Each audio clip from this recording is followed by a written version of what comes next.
घर बैठे संस्कृत की ऑनलाइन क्लास निःशुल्क प्राप्त करें आर्य संस्कृत अकेडमी पर। नमो नमः संस्कृत मित्राणि। KVS TGT संस्कृत की तैयारी कर रहे सभी प्रतियोगी छात्रों का आर्य संस्कृत अकेडमी में हार्दिक स्वागत है। प्यारे बच्चों, आज से हम आपके लिए KVS का क्वेश्चन बैंक लेकर आए हैं, क्योंकि बहुत सारे बच्चों की मांग थी, सर जी क्वेश्चन बैंक उपलब्ध कराइए।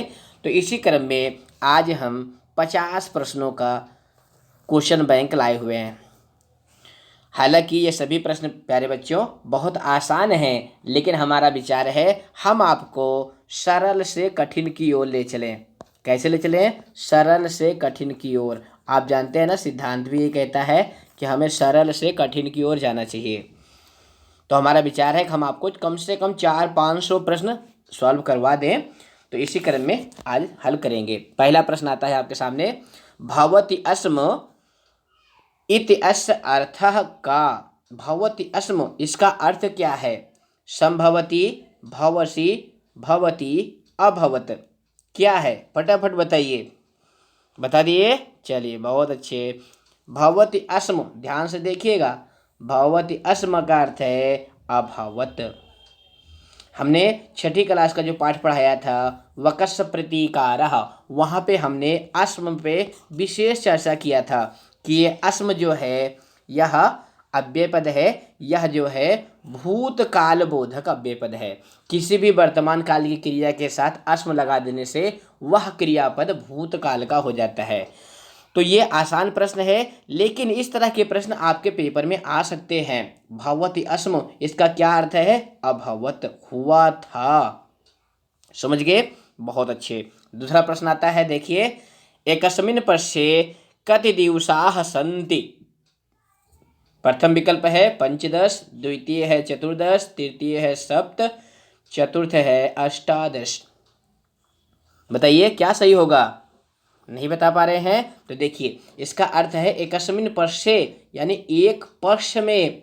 आप जानते हैं ना, महीने में 2 पक्ष होते हैं, शुक्ल पक्ष और कृष्ण पक्ष, और इसमें 15-15 दिन होते हैं। तो आपका विकल्प सही होगा पहला 15। तीसरा प्रश्न है, वषट शब्द योगे का विभक्ति प्रयुज्यते। वषट शब्द के योग में कौन सी विभक्ति प्रयुक्त होगी? चतुर्थी, सप्तमी, द्वितीया, पंचमी। तो बताइए कौन सी विभक्ति प्रयुक्त होगी? बहुत बच्चे बता रहे हैं, बहुत अच्छे। इसमें विभक्ति होगी चतुर्थी। किस सूत्र से? नमा स्वस्ति स्वाहा अलम वषट योग च। एक सूत्र है, कौन सा सूत्र है? नमा स्वस्ति स्वाहा अलम वषट योग च। इन सभी पदों के योग में कौन सी विभक्ति होती है? चतुर्थी विभक्ति होती है, और यह उपपद विभक्ति का उदाहरण है। तो वषट का अर्थ होता है प्यारे बच्चों देवताओं के लिए आहुति। इसके एग्जाम्पल के रूप में कहा जाता है इंद्राय वषट। जो उदाहरण प्रसिद्ध है इसका, वो कौन सा उदाहरण प्रसिद्ध है? इंद्राय वषट। आप कारक प्रकरण में पढ़ेंगे ना, तो ये उदाहरण आपको वहां पे मिल जाएगा, इंद्राय वषट। तो कभी कभी इंद्राय दे देता है। चलिए, चौथा प्रश्न है आपका, कलत्र शब्दस्य पुल्लिंगे पर्यायपदम किम। प्रश्न सुन लिया? एक बार पुनः सुनिए। कलत्र शब्दस्य पुल्लिंगे पर्यायपदम किम। प्रथम है पत्नी, द्वितीय है पत्ना, तृतीय है दारा, चतुर्थ है दारः। तो कौन सा होगा? जल्दी बताइए, बहुत बच्चों के कमेंट आ रहे हैं। तो इसका हो जाएगा प्यारे बच्चों, ध्यान से देखिए प्रश्न को, लिखा हुआ है कलत्र शब्दस्य। कलत्र माने क्या होता है? पत्नी। अब यहाँ पे कलत्र शब्द देखते, पर्याय पद देखेंगे, बहुत सारे बच्चे कर देंगे पत्नी को, लेकिन पत्नी गलत है, क्योंकि यहाँ प्रश्न में पुल्लिंगे लिखा हुआ है। यानी कलत्र का पुल्लिंग में पर्याय आपको बताना है। तो ये बहुत प्रसिद्ध उदाहरण है दाराह। हालांकि यहाँ पे विसर्ग नहीं लिखा है, लेकिन ये होता है दाराह। जो दाराह, दारा शब्द है वो स्त्री का वाचक है और पुल्लिंग का है। ये हमेशा बहुवचन में प्रयुक्त होता है दाराह। तो देता है अर्थ पत्नी का, लेकिन शब्द है पुल्लिंग में। तो इसलिए प्रश्न को भी ध्यान से समझिएगा कि इसमें पुल्लिंगे लिखा हुआ है, क्योंकि गलत माने पत्नी, बहुत बच्चे फटाफट पत्नी मार देंगे तो उनका गलत हो जाएगा। इसमें विकल्प सही होगा तीसरा, दाराह। समझ गए, बहुत अच्छे। इसके बाद आपका पांचवा प्रश्न है, स स सा हा वर्णाह की, ये कौन से वर्ण हैं? ऊष्माणा, मूर्धन्या, स्वराह, दंत्या। बहुत आसान प्रश्न है, सभी बच्चों के सही हो गए। सा हा, ये कैसे वर्ण है? ऊष्माणाह, ये ऊष्म व्यंजन है। पांचवा प्रश्न है, गमिष्यति इति अस्य वर्तमान काल रूपम किम? गमिष्यति, इसका वर्तमान काल का रूप है, कौन सा है? गच्छतु, अगच्छत, गच्छति, गच्छेत। आपके स्तर के हिसाब से तो ये प्रश्न बहुत आसान है, फिर भी कुछ बच्चे गलती कर ही देते हैं।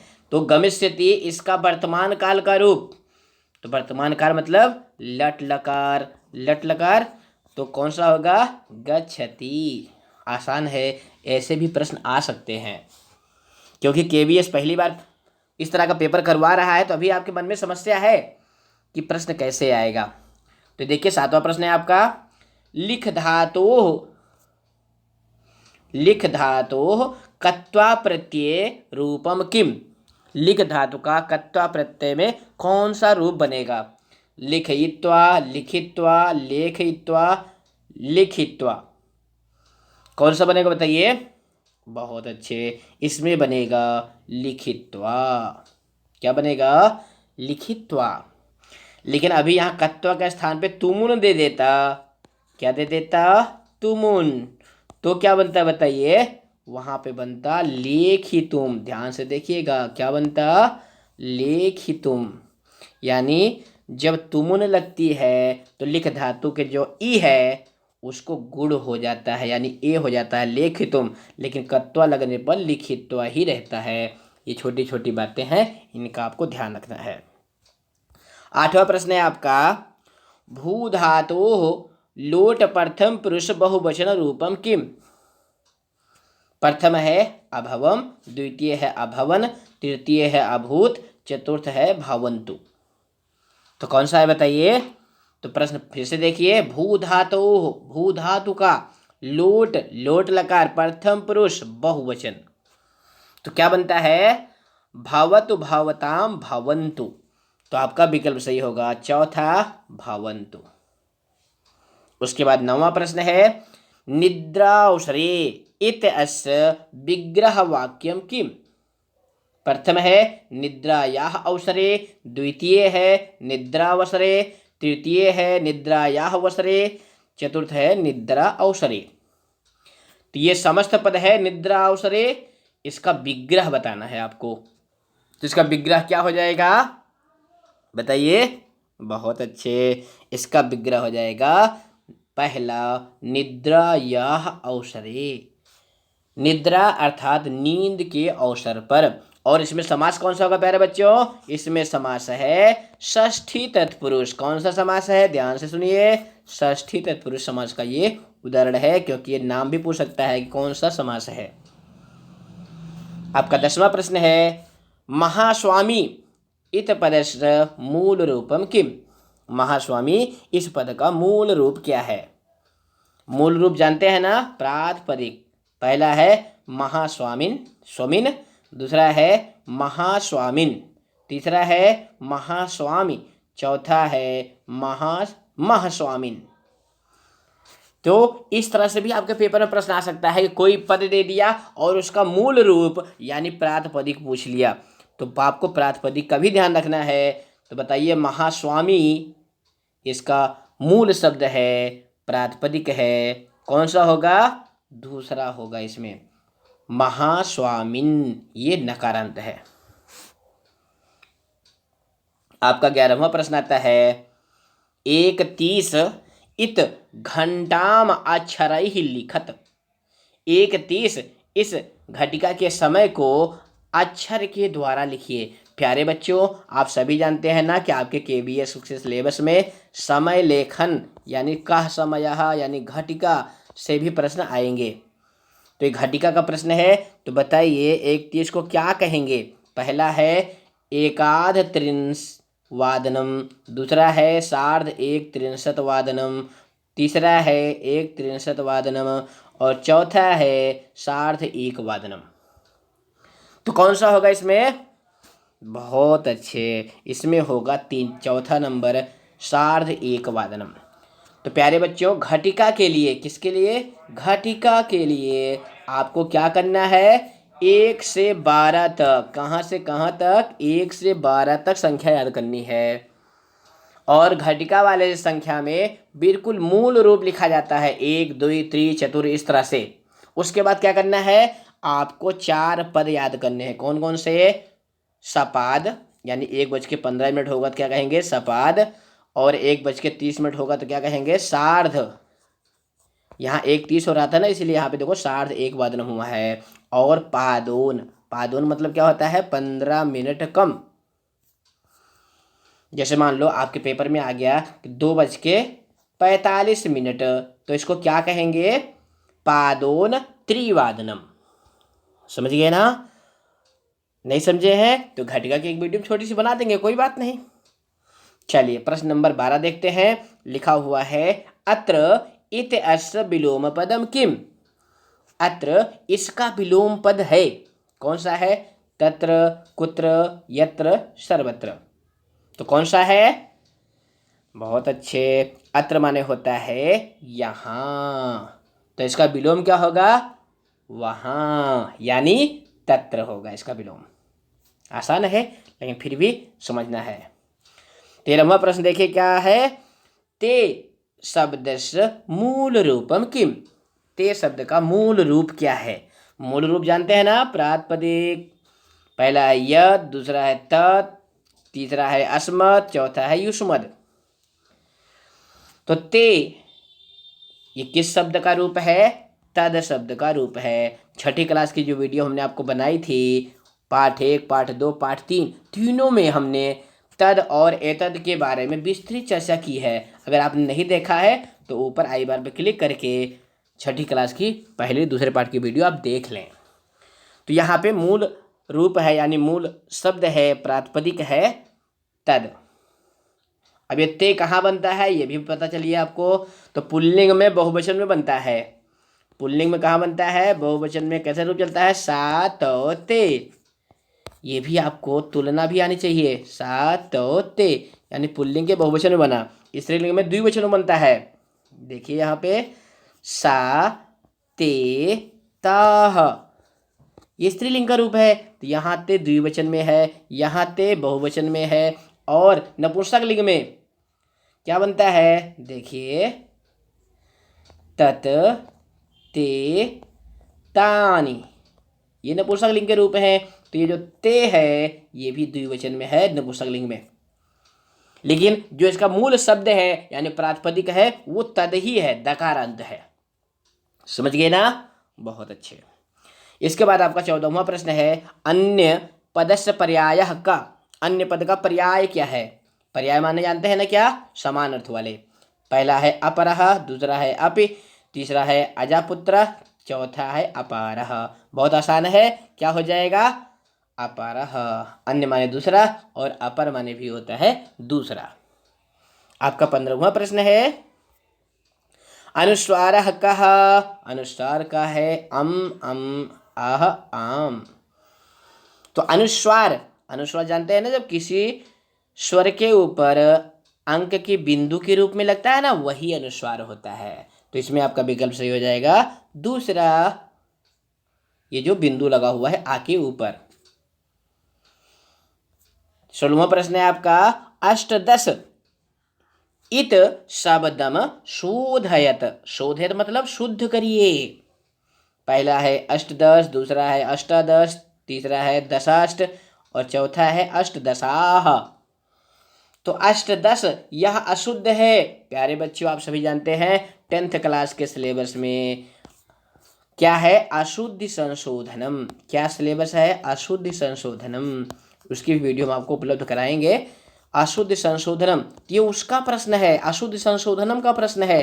तो इसमें अष्टदश जो ये अशुद्ध है इसका शुद्ध पद आपको चयनित करना है। तो कौन सा हो जाएगा? इसमें सही होगा दूसरा, अष्टादश।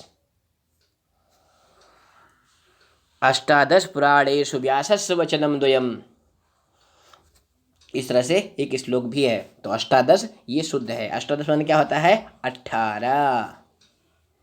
17वां प्रश्न है आपका, कर्णपूरः इत्यस्य वर्णान् पृथक पृथक लिखत। ये इस तरह का प्रश्न आपने छठी क्लास के पहले, दूसरे, तीसरे पाठ में आपने हल किया है, वर्ण विच्छेद का प्रश्न। और हमने उस समय बताया था कि ऐसा प्रश्न आ सकता है। तो देखिए इस तरह से आपको प्रश्न दे देगा कि कर्णपूरः इत्यस्य वर्णान् पृथक पृथक लिखत। तो इसमें कौन सा विकल्प सही होगा? पहला, दूसरा, तीसरा, चौथा? कौन सा सही होगा? जल्दी बताइए। बहुत अच्छे, इसमें आपका विकल्प सही होगा। जल्दी बताइए। चौथा विकल्प सही होगा। का आ र ड़ अ प उ र अह, इस तरह से। इसके बाद 18वां प्रश्न है, समजः अस्य पदस्य कः अर्थः। समजः, इस पद का अर्थ क्या है? ये थोड़ा सा स्तरीय प्रश्न है, विचारणीय प्रश्न है, ध्यान से करिएगा। स्त्रीणाम समूह, पुरुषाणाम समूह, पशूनाम समूह, राजसभा। बताइए क्या होगा, क्या होगा, क्या होगा? बच्चों, यह प्रश्न जब हमारे सामने भी आया था ना, तो मैंने भी इसको दो सोचा समझा क्या है। तो फिर अमर कोश में देखने में पता चला कि समझा का अर्थ होता है पशु नाम समूह। समझा का क्या अर्थ होता है? पशु नाम समूह। पशुओं के समूह को समझ कहते हैं। है ना अच्छा प्रश्न? बिल्कुल, इसी बात पे आप वीडियो को लाइक जरूर कर लीजिए, और नए हैं तो सब्सक्राइब भी कर लीजिए। अभी हम आपको प्रश्न की श्रृंखला उपलब्ध कराएंगे। आपका 19वां प्रश्न है, 1832 इत संख्याम शब्दैः लिखत। 1832 इस संख्या को शब्दों के द्वारा लिखिए। अब कुछ बच्चे इस प्रश्न को देखकर सोच रहे होंगे, सर जी ऐसा प्रश्न आ सकता है? अरे भैया, कैसा प्रश्न आएगा? ये अभी भविष्य के गर्त में है। हमारा काम है कि किस किस तरह से प्रश्न आ सकता है उस तरह से आपको तैयार करें। तो ऐसा प्रश्न भी आ सकता है क्योंकि संख्या आपके सिलेबस में है। तो 1832 इसको शब्दों के द्वारा लिखिए, यानी वर्ड के द्वारा लिखिए। तो कौन सा विकल्प सही होगा? पहला, दूसरा, तीसरा, चौथा? कौन सा विकल्प सही होगा? जल्दी से चिंतन करके बताइए। कर लिया? बहुत अच्छे, इसमें विकल्प सही होगा तीसरा। 1832 का मतलब होता है 32 अधिक अष्टादश शतम। अब कोई बच्चा कहे सर जी दूसरा क्यों नहीं होगा? तो भैया दूसरा 32, क्योंकि द्वित्रिंशत नहीं होता है, द्वित्रिंशत नहीं होता है, द्वात्रिंशत होता है। द्विचत्वारिंशत होता है, द्विपंचाशत होता है। 42 के ऊपर दो दो बनने लगते हैं, यानी 42 का भी 2 बनता है, 52 का भी 2 बनता है, 62 का भी 2 बनता है। वहाँ दुई दुई तो बनता है, लेकिन 32 के, 22 के, इनके एक ही बनते हैं, द्वात्रिंशत। समझ गए ना? ये छोटी छोटी बातें हैं जो आपके सफलता में मील का पत्थर साबित होंगी। 20वां प्रश्न है आपका, सप्ताहे कति दिवसा सन्ति। सप्ताह में कितने दिन होते हैं? सप्त, दश, पंच, द्वादश। ये तो बहुत आसान है, ये तो सब लोग कर लेंगे जिसको भी इस वाक्य का अर्थ समझ में आ जाएगा। तो सप्ताह में कितने दिन होते हैं? सप्त। अगला प्रश्न है, भक्तः पुष्पम कसमय अर्पयति। भक्त जो है फूल को कसमय किसको अर्पित करता है? राक्षसाय, वृक्षाय, मृगाय, देवाय। तो कोई भक्त किसको जो है फूल अर्पित करता है? तो इसका उत्तर हो जाएगा देवाय। अब कसमय में चतुर्थी है, कसमय मतलब किसके लिए? तो जो इसका उत्तर आएगा देवाय, देव के लिए। अगला प्रश्न है, विद्या प्लस आलयः अस्य संधिम कुरुत। इसका संधि करिए। विद्यालयः, विद्यालयः, विद्यालयः, विद्या आलय। कौन सा हो जाएगा? बहुत आसान है, इसमें सही होगा पहला विद्यालय। सबसे आसान प्रश्न है दीर्घ संधि का।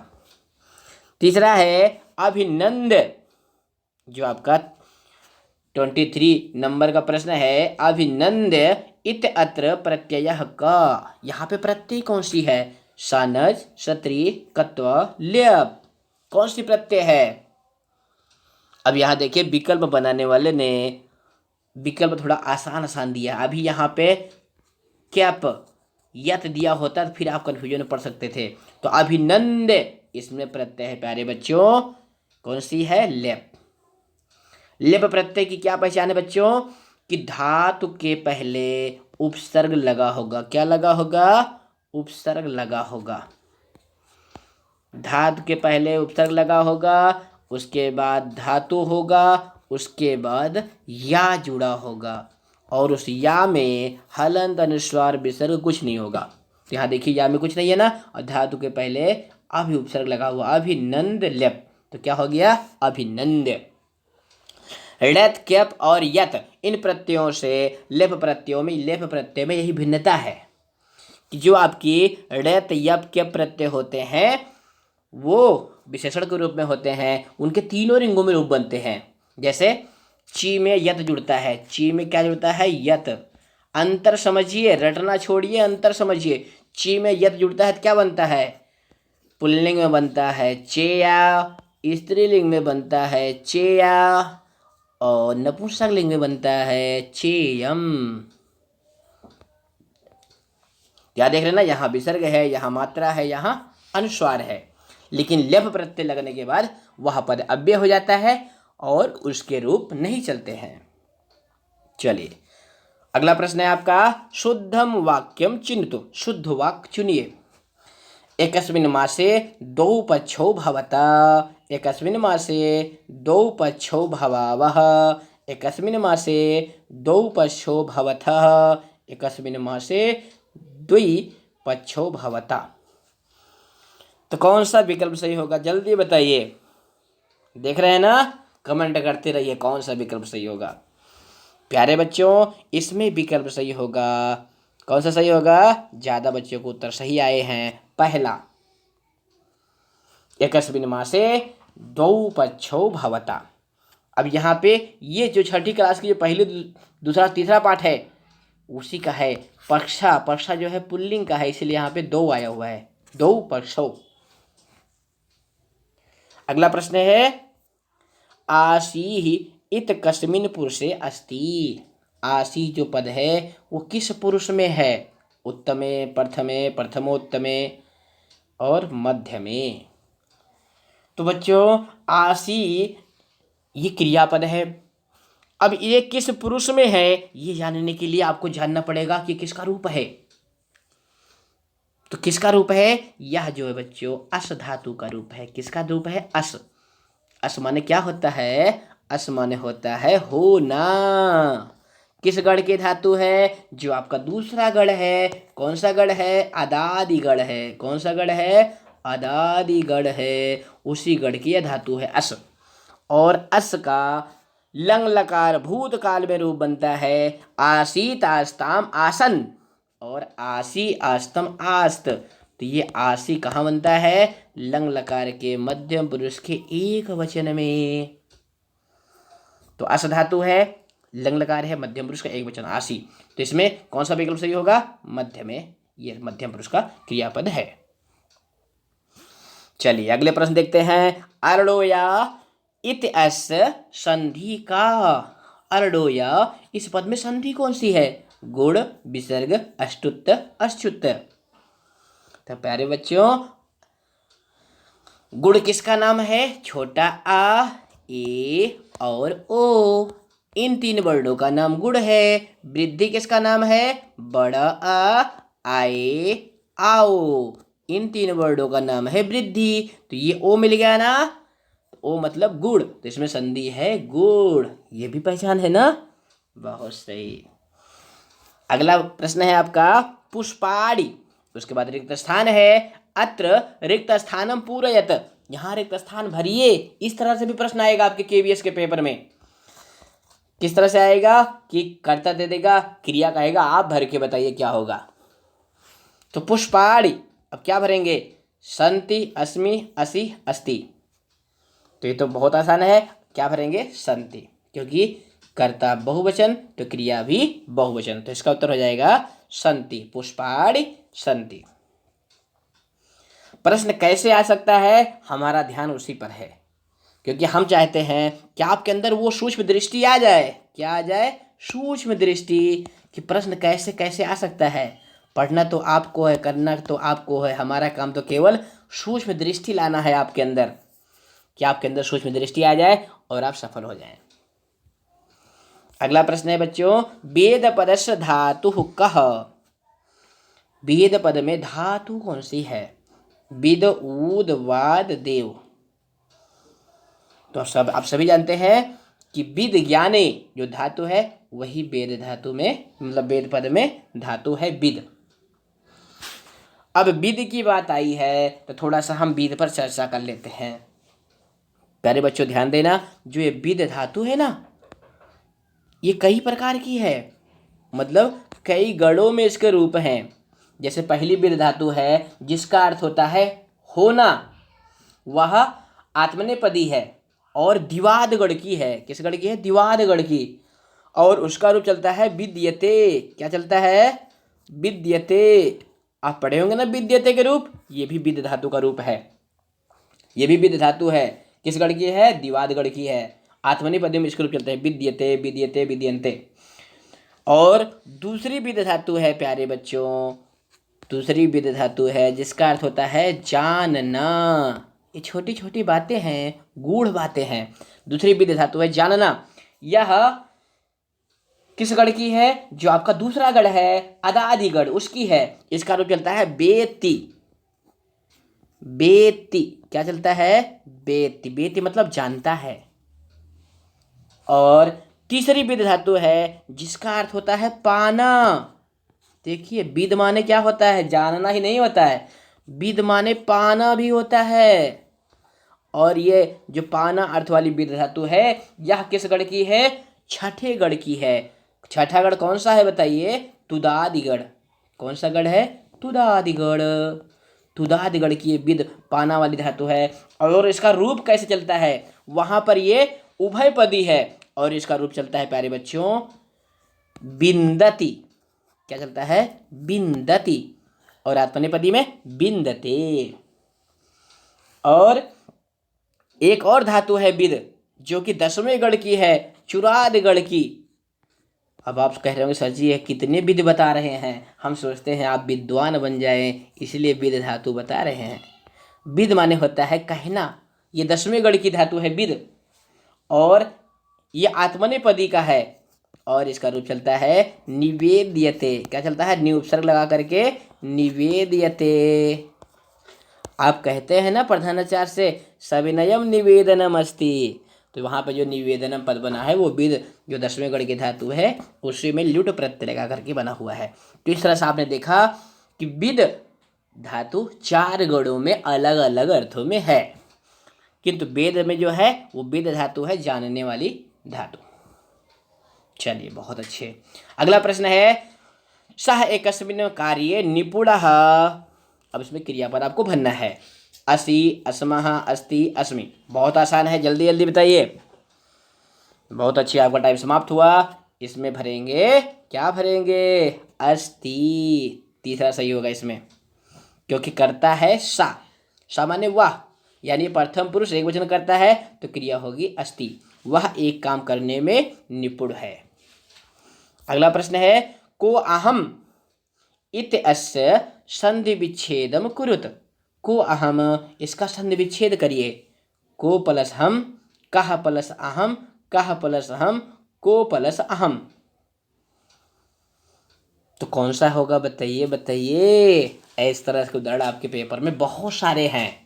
जो आपकी एनसीईआरटी की पुस्तक है उसमें इस संधि के उदाहरण बहुत हैं। इसमें भैया विसर्ग संधि है। कौन सी संधि है, विसर्ग संधि है। तो इसका कौन सा विकल्प सही होगा, दूसरा, कह प्लस अहम। ये किस सूत्र का उदाहरण है, अतोरूर पुलुतात आपुलुते। आप हमारी विसर्ग संधि वाली वीडियो जाकर के प्लेलिस्ट में देखिए, आपको विसर्ग संधि बिल्कुल समझ में आ जाएगी कि विसर्ग को ओ कैसे हो गया है। तो इसमें कौन सा विकल्प सही हुआ? कह प्लस अहम, क्या बनेगा? को अहम। चलिए अगला प्रश्न है, सहसा इत कीदृशम पदम अस्ति। सहसा यह कैसा पद है? नपुंसकम, अव्ययम, स्त्रीलिंगम, पुल्लिंगम। कैसा पद है जल्दी बताइए। सोच लिया? बहुत अच्छे। सहसा, अब कुछ बच्चे कहेंगे सहसा लता की तरह, ये तो स्त्रीलिंग का पद है। लेकिन ना भैया, सहसा माने क्या होता है? अचानक। तो अचानक मतलब एकाएक, एकाएक काम करने से ही गलती हो जाती है। तो हमें सहसा काम नहीं करना है, विचार के करना है। तो यह जो है अव्यय पद है। कैसा पद है? अव्यय पद है। अगला प्रश्न है, मार्गशीर्ष पुष्यमासौ कस्मिन् ऋतौ दृश्यते। अलग प्रश्न है। 7वीं क्लास की पुस्तक में एक पाठ के अंत में ऋतुओं के नाम लिखे गए हैं, हिंदी में महीनों के नाम लिखे गए हैं। तो महीनों के नाम भी आपसे पूछे जा सकते हैं। तो यहाँ पे पूछ रहा है, मार्गशीर्ष पुष्यमासो यानी माघ का महीना और पूष का महीना किस ऋतु में देखे जाते हैं, यानी उस महीने में कौन सी ऋतु देखी जाती है? वसंत ऋतु, शिशिर ऋतु, हेमंत ऋतु, ग्रीष्म ऋतु। तो इसमें कौन सा विकल्प सही होगा? जल्दी से बताइए। इसमें विकल्प सही होगा तीसरा, हेमंत ऋतु। अगला प्रश्न बच्चों आपका तीसरा, पाणिने अष्टाध्यायी ग्रंथस्य अपरम नाम किम। पाणिनि की जो अष्टाध्यायी है उसका दूसरा नाम क्या है? शब्द अनुशासनम, वाक्पदीयम, महाभाष्यम, सरस्वती कंठाभरणम। तो क्या हो जाएगा? बहुत अच्छे, शब्द अनुशासनम। अथ शब्द अनुशासनम, महाभाष्य में एक वाक्य भी आया है। तो अष्टाध्यायी का परिणाम क्या है? शब्द अनुशासनम। अगला प्रश्न है, विद्याधनम इति कः समासः। विद्याधनम, इसमें कौन सा समास है? अब देखिए थोड़ा सा ये हटके क्वेश्चन है, इस तरह से क्वेश्चन कम देखने को मिलते हैं। विशेषण पूर्व पदः, अवधारणा पूर्व पदः, विशेषणो उभय पदः, उपमान पूर्व पदः। अब ये ऐसा प्रश्न है कि आपको चिंतन करने पर मजबूर कर देगा। कुछ बच्चे कह रहे हैं सर जी ऐसा प्रश्न आएगा? हाँ भैया, ऐसा भी आ सकता है। तो इसमें कौन सा समास है? विद्याधनम। तो समास जानने के लिए हमें क्या करना होता है? पहले उसका विग्रह करना होता है। तो इसका विग्रह होगा विद्या एव धनम। क्या होगा? विद्या एव धनम, यानी विद्या ही धन है। तो इसमें कौन सा समास है? दूसरा विकल्प सही होगा, अवधारणा पूर्व पद समास। विशेषण पूर्व पद क्यों नहीं है? क्योंकि विद्या यहाँ पे विशेषण के रूप में नहीं आया है। विशेषण उभय पद भी नहीं है, उपमान पूर्व पद भी नहीं है, इसलिए इसमें सही है अवधारणा पूर्व पद समास। अगला प्रश्न है, मया आदित्यः दृश्यते इति अस्य वाक्य प्रयोगः कः। ये कैसे वाक्य का प्रयोग है? भावे, कर्मणे, कर्मकर्तरि, कर्तरि, यानी इसमें कौन सा वाच्य है? तो आप जानते हैं ना 3 वाच्य होते हैं। कितने वाच्य होते हैं? 3 वाच्य होते हैं, कर्तृवाच्य, कर्मवाच्य, भाववाच्य। तो वाच्य की पहचान कैसे करते हैं प्यारे बच्चों? कर्ता और क्रिया और कर्म से। यहाँ देखिए, कर्ता में कौन सी है? तृतीया। कर्म में कौन सी है? प्रथमा। क्रिया जो है यते है, यानी ये कर्मवाच्य है। कैसा वाक्य है? कर्मवाच्य है। इसमें सही होगा दूसरा, कर्मणि। समझ गए? बहुत अच्छे। अगला है आपका आशीष इस शब्द से लिंग कह। आशीष ये शब्द किस लिंग का है? नपुंसक लिंग, पुल्लिंग, स्त्रीलिंग, पुल्लिंग। अब यहाँ देखो पुम स्त्रीलिंग दोनों लिखा हुआ है।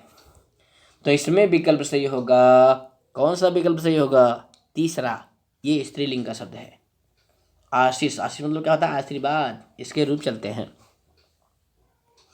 इसके बाद प्यारे बच्चों अगला प्रश्न है, पश्यन्ति इत अत्र प्रत्ययः कः। पश्यन्ति, इसमें प्रत्यय कौन सा है? सानच, लेप, सत्री, क्यत। तो इसमें कौन सा प्रत्यय है, जल्दी से बताइए। इसमें जो है क्षत्रिय प्रत्यय है। कौन सी प्रत्यय है, क्षत्रिय। यानी दृश्य धातु में अगर इसका पद परिचय बताने के लिए कहा जाएगा तो दृश्य धातु में कौन सी प्रत्यय लगाने से, क्षत्रिय प्रत्यय लगाने से क्या बनता है, पश्यत बनता है। क्या बनता है, पश्यत। फिर इसमें गीप प्रत्यय, कौन सी प्रत्यय, क्योंकि हमें स्त्रीलिंग का पद चाहिए, गीप प्रत्यय लगाते हैं तब बनता है पश्यन्ति। यानी ये गीप का भी उदाहरण बन सकता है, क्षत्रिय का भी उदाहरण बन सकता है। तो दोनों आपको ध्यान रखना है, समझ गए ना, बहुत अच्छे। अगला प्रश्न है, कारकेषु स्वतंत्रतः का, कारकों में कौन स्वतंत्र होता है, करणम कर्म कर्ता संप्रदानम। कौन स्वतंत्र होता है, जल्दी बताइए। जिन बच्चों ने कारक प्रकरण पढ़ रखा है वो जानते होंगे, एक सूत्र है स्वतंत्र कर्ता। कौन सा सूत्र है, स्वतंत्र कर्ता। यानी जो कर्ता होता है वो स्वतंत्र होता है। तो कारक में कौन स्वतंत्र होता है, कर्ता। दूसरी तीसरा सूत्र होगा स्वतंत्र कर्ता। यह सूत्र कारक प्रकरण में आया हुआ है। अगला प्रश्न है, जल्दी जल्दी देखिए। अशुद्धम क्रियापदम चिन्हित, अशुद्ध क्रियापद चुनिए। इस तरह से प्रश्न भी आ सकता है, कई सारे क्रियापद दे देगा केबीएस में, आपको कहेगा अशुद्धम चुरुत। यानी आपको धातु का गण भी याद करना है, कौन सी पदी है ये भी याद करना है। लज्जते, रोचते, पचते, लसते। अब इसमें अशुद्ध कौन है कैसे जानेंगे, जब आपको पता चल रहेगा कि यह गण प्रश्नपदी है, यह आत्मनेपदी है, यह प्रश्नपदी है, आत्मनेपदी। इस तरह का ज्ञान रहने पर ही आप इस तरह के प्रश्न सही कर पाएंगे। तो देखो बच्चों, इसमें सही होगा चौथा, क्योंकि जो लस धातु है जिसका अर्थ होता है शोभा पाना या शोभा को बढ़ाना, उसका रूप चलता है लसति। क्या चलता है, लसति, लसता, लसंति। जो 9th क्लास की सेमेस्ट्री की पुस्तक है उसमें प्रथम पाठ भारतीय वसंत गीति में ही आया हुआ है लसंति। लसंति आया है ना, सरसाह लसालाह लसंति। याद है, भूल गए, भूल गए तो जाके प्लेलिस्ट में 9वीं क्लास का भारतीय वसंत गीति देखिए। तो ये लसंते ये अशुद्ध है, यानी आत्मनेपदी का रूप ये नहीं बनता है। लज्जते ये आत्मनेपदी का धातु है, रोचते ये भी आत्मनेपदी धातु है, और पचते जो पच धातु है जिसका अर्थ होता है पकाना, यह उभयपदी है। कैसी है, उभयपदी है। बहुत लोग जानते हैं पचती, पचता, पचंते सब लोग जानते हैं, लेकिन पचते, पचेते, पचनते कम लोग जानते हैं। उनको ये लगता है कि पच धातु प्रश्नपदी है, लेकिन ना भैया, पच धातु प्रश्नपदी की नहीं है, यह उभयपदी है।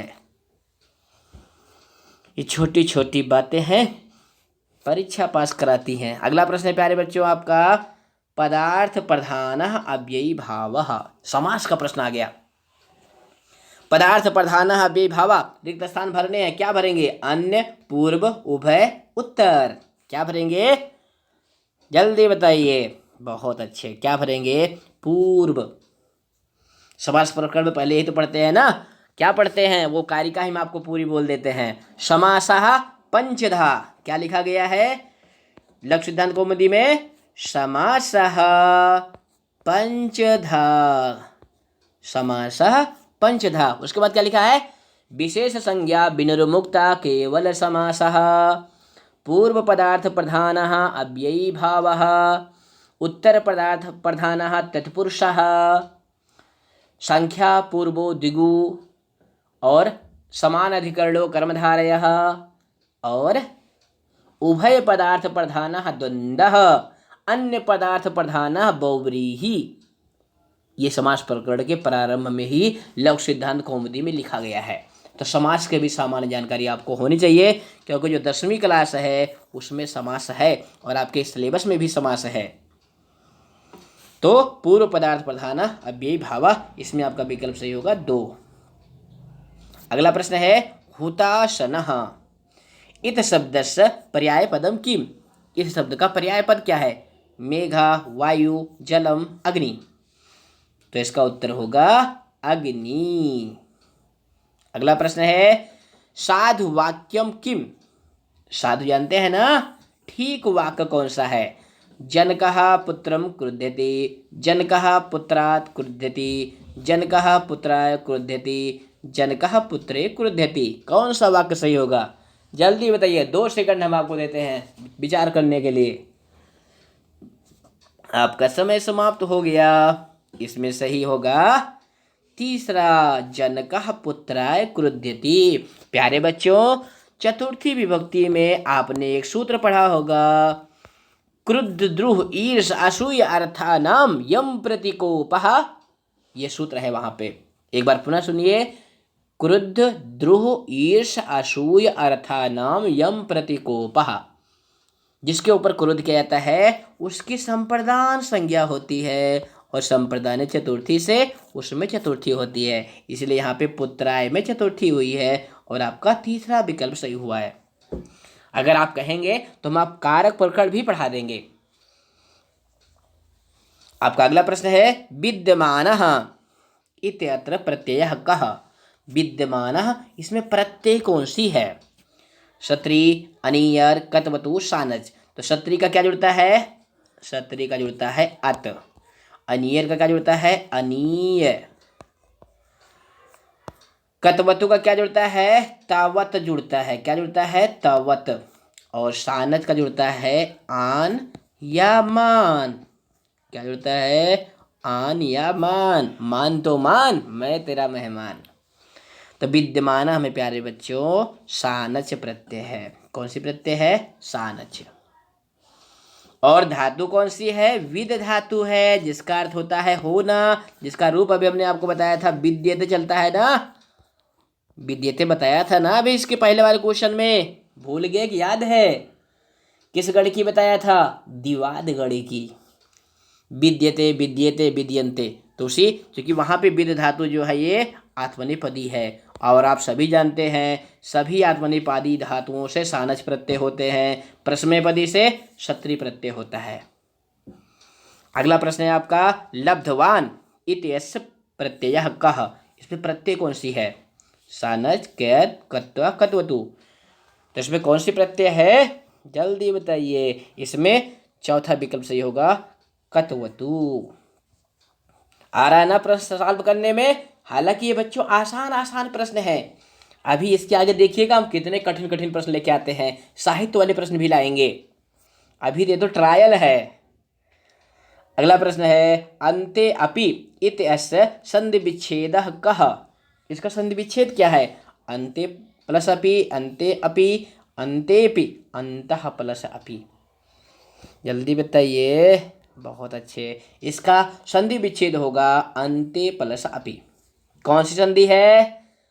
इसमें है पूर्व रूप संधि। कौन सी संधि? पूर्व रूप संधि। और इसका सूत्र क्या है? एंगः पदांतात अति, यानी पदांत एंग के बाद हर्ष आ हो तो दोनों के स्थान पे पूर्व रूप हो जाए। तो यहाँ पदांत एंग है ना, अंत्य का जो ए है वो पदांत एंग है, उसके बाद छोटा आ है, तो दोनों के स्थान पे ए हो गया, और जो ये आ था उसको अवग्रह में बदल दिया गया। चलिए अगला प्रश्न देखते हैं। भगवत शक्ति इत्यस्य संधि का, यहाँ पे कौन सी संधि है? जसत, चरत, अष्टुत, अच्युत। तो संधि पहचानने के लिए बच्चों सबसे पहले हमें उसका विच्छेद करना चाहिए। तो इसका विच्छेद होगा भगवत प्लस शक्ति। तो यहाँ देख रहे हैं ना, ता का मेल किससे हो रहा है? तालब्सा से। तो आपने व्यंजन संधि भी पढ़ा है ना, अच्युत संधि, अस्तु अश्वनाशु। तो यहाँ इसमें कौन संधि है? अच्युत संधि है ना आसान। अगला वाक्य है, साधु वाक्यम किम। साधु वाक्य कौन सा है? साधु मतलब साधु यानी ठीक वाक्य। तो कौन सा है? पहला है छात्रैः ग्रंथः पठ्यते, दूसरा है छात्रैः ग्रंथम पठ्यते, तीसरा है छात्रैः ग्रंथा पठ्यन्ते, और चौथा है छात्राः ग्रंथम पठ्यन्ते। तो कौन सा उत्तर सही होगा? जल्दी बताइए। तो ये कैसा वाक्य है? ये कर्मवाच्य के वाक्य हैं। तो कौन सा सही होगा? पहला, छात्रैः ग्रंथः पठ्यते। क्योंकि ग्रंथा जो है पुल्लिंग का है, एक वचन में ग्रंथा बनेगा, तो कर्मवाच्य में जो क्रिया होती है वो भी कर्म के अनुसार होती है, इसीलिए ये पठ्यन्ते नहीं होगा, ये 1 नंबर वाला सही होगा, छात्रैः ग्रंथः पठ्यते। समझ गए ना? बहुत अच्छे। अगला प्रश्न है, लौकिक व्याकरणे कस्य लकारस्य प्रयोगः न दृश्यते। लौकिक व्याकरण में किस लकार का प्रयोग नहीं होता? लट, लेट, लिट, लंग। बहुत आसान है, सब जानते हैं कि लेट लकार का प्रयोग नहीं होता। लेट लकार का प्रयोग कहाँ होता है? वेद में। चलिए अगला प्रश्न है, वृकभीतः इत्यस्य विग्रह वाक्यम किम। वृकभीतः, इसका विग्रह वाक्य क्या है? क्या है? वृकेण भीता, वृकस्य भीतः, वृकात भीतः, वृक भीतः। तो बताइए बच्चों, तो प्यारे बच्चों, आपने समास पढ़ा है ना?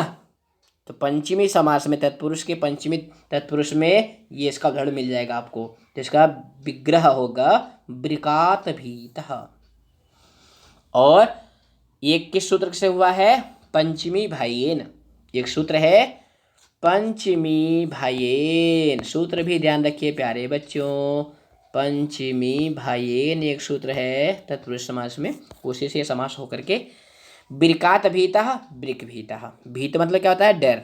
वृक मतलब क्या होता है? भेड़िया। भेड़िया से सबको डर लगता है ना? कुछ बच्चे कहेंगे सर जी हमको तो नहीं लगता, हमको तो केवीएस की परीक्षा से डर लग रहा है। किससे डर लग रहा है? केवीएस की परीक्षा से। भेड़िया डर नहीं लग रहा है। क्यों? क्योंकि पढ़ने का टाइम नहीं दिया, एक ही महीने में पेपर करवा रहा है। चलिए अगला प्रश्न देखते हैं, वज्र कठोरम इति अस्य विग्रह वाक्यम किम। वज्र कठोरम, इसका विग्रह वाक्य क्या है? वरज एव कठोरम, वज्रम इव कठोरम, वज्रम कठोरम, वज्रम कठोरम इव। थोड़ा सा टिपिकल है। तो विग्रह जानते हैं ना, यानी जो समस्त पद का अर्थ है वही विग्रह वाक्य का भी अर्थ होता है। तो वज्र कठोरम का अर्थ है वज्र के समान कठोर, तो इसका विग्रह होगा दूसरा, वज्र इव कठोरम। यही होगा ना? बहुत अच्छे। तो बच्चों ये जनरल प्रश्न थे, यानी ये सामान्य ज्ञान वाले एक प्रकार से प्रश्न थे, ये सरल सरल प्रश्न थे। अभी आगे हम आपके लिए साहित्य के प्रश्न लाएंगे, व्याकरण के प्रश्न लाए थे। ये तो अभी शुरुआत है कि प्रश्न कैसे कैसे आ सकते हैं। अब आके देखते जाइए हम आपके लिए कितने कितने प्रश्न लेके आते हैं। तो फिर मिलेंगे बच्चों अगली वीडियो में। नमः संस्कृताय, जयतु संस्कृतम, जयतु भारतम। धन्यवादः।